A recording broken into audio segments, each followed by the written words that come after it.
Bom, o Jorginho é aguardado essa semana, né? Provavelmente vai conseguir aí disputar o Mundial de Clubes pelo Flamengo. Provavelmente ele vai abrir mão daí do que ele tem a receber do Arsenal. Vocês acham que ele vai abrir mão mesmo, gente? Não, então, eu falei hoje com uma pessoa do departamento de futebol do Flamengo, falou que é certo que ele jogue, e que já era certo anteriormente, que essa discussão aí, quando o Flamengo fechou a contratação dele, tinha o entendimento de que ele jogaria o Mundial de Clubes. Não estava vendo nenhum... Né? Que não estava havendo nenhum impedimento, não, que todas as conversas que levavam. Então, o entendimento hoje dentro do Flamengo é que ele vai jogar o Mundial de Clubes. Eventuais reforços é que não devem chegar para esse Mundial de Clubes, segundo a informação de hoje, né? E aí, assim, vai de encontro, assim... Semana passada eu estive no Flamengo, lá no Ninho, do treino aberto, e sempre rola aquelas conversas ali de corredores depois, e assim, de novo, o Flamengo, assim, as pessoas do departamento de futebol dizem que não vai trazer reforço que seja somente para o Mundial. Se a condição for ser só disputar o Mundial, não vale a pena fazer esse investimento, que os reforços vão ser já projetando toda a temporada. E aí hoje, começou a especulação do Flamengo tentar atravessar o Montoro do Vélez, né? Tentar atravessar o Botafogo. Mas rapidamente o próprio Flamengo fez questão de mandar um comunicado aqui para a gente, e aí depois você complementa, Rodrigo, com a informação que você tem, mas a nota oficial do Flamengo, ela não fala especificamente o nome do jogador, mas ela vem um pouco depois que começou essa especulação de uma possível atravessada do Flamengo-Botafogo. Aí a nota diz: esclarecimento.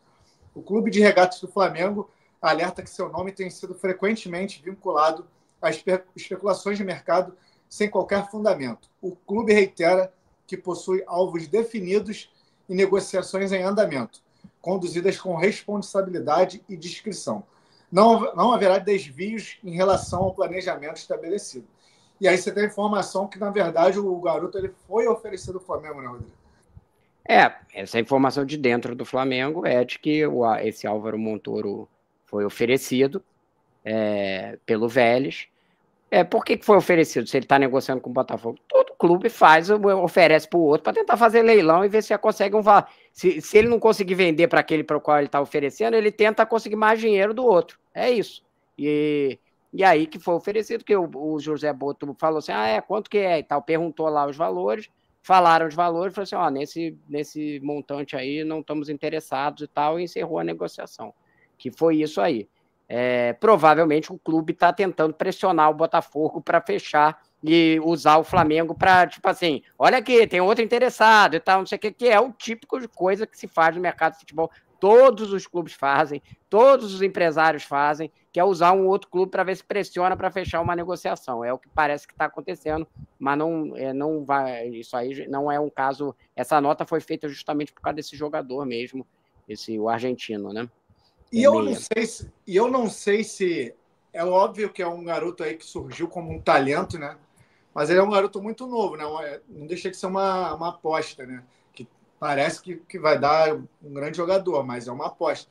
E eu não sei se se o perfil de jogador que o Flamengo quer é esse perfil assim de trazer uma aposta sul-americana muito jovem.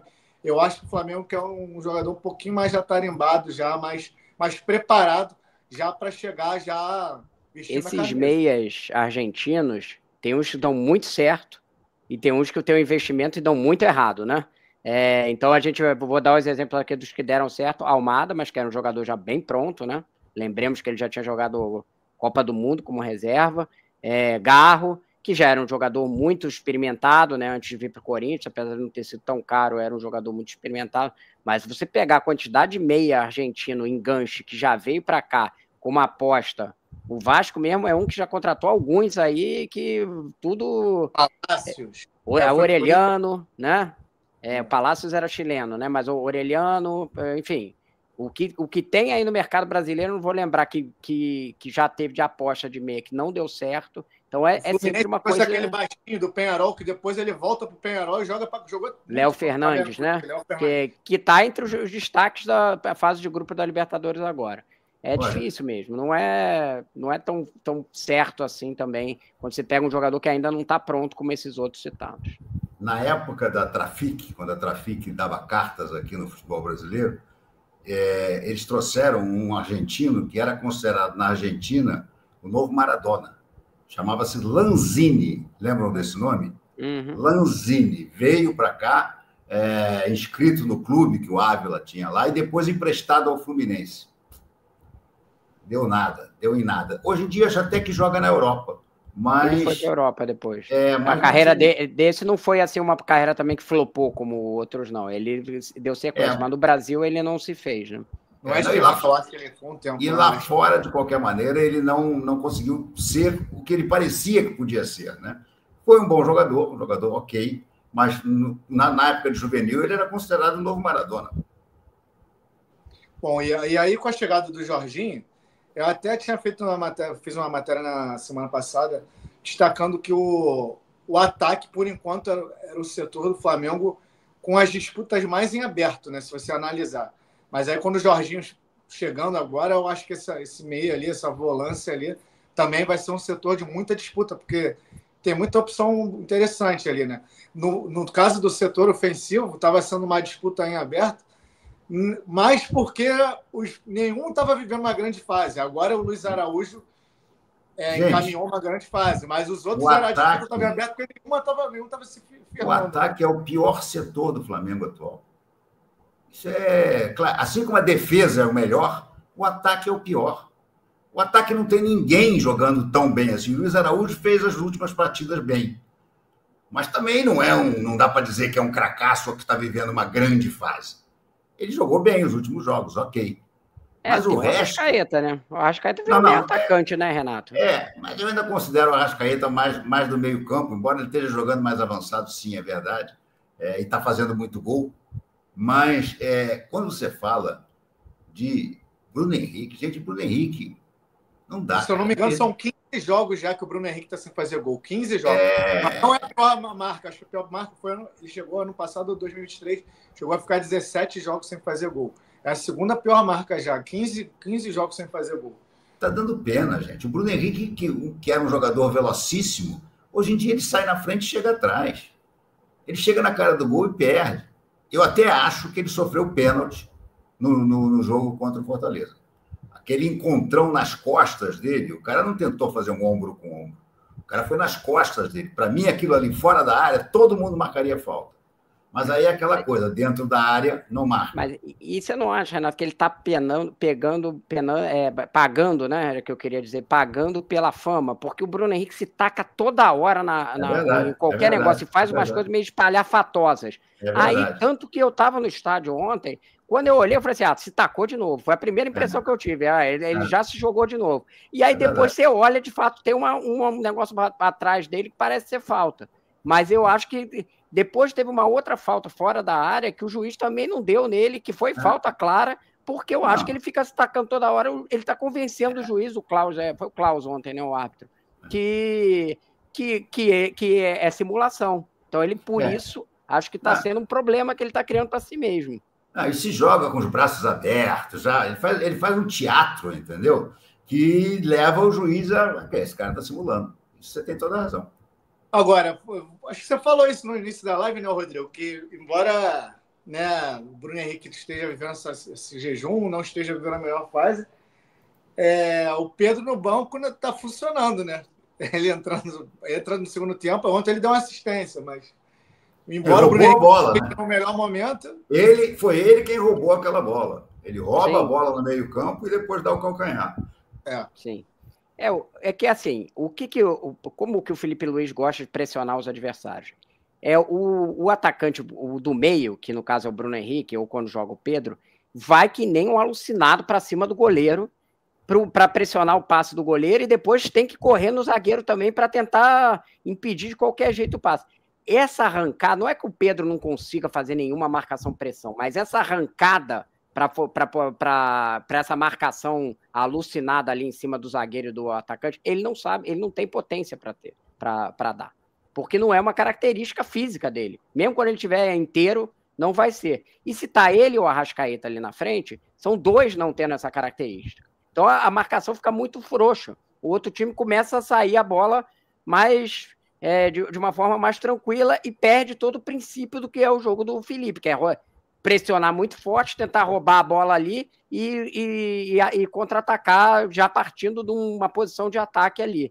Por isso que eu acho que o Bruno Henrique, apesar de não estar jogando bem, ele, nesse aspecto defensivo, ele é melhor do que o Pedro. O futebol, eu estava pensando nisso assistindo no PSG e a Inter, a final. Tá virando uma coisa meio tipo basquete. Os caras têm que ter uma característica defensiva assim como ofensiva. O jogador que só tem característica ofensiva acaba prejudicado jogando. Olha o que o PSG fez sem o Mbappé. Com todo mundo pressionando o Dembélé. Você viu? Tem uma imagem dele parado, com ele com uma cara de alucinado indo para cima do goleiro para marcação, pressão. É isso que os times atuais vão fazer. Então, quando você for jogar no Mundial contra o time europeu, é isso que você vai ter que ter.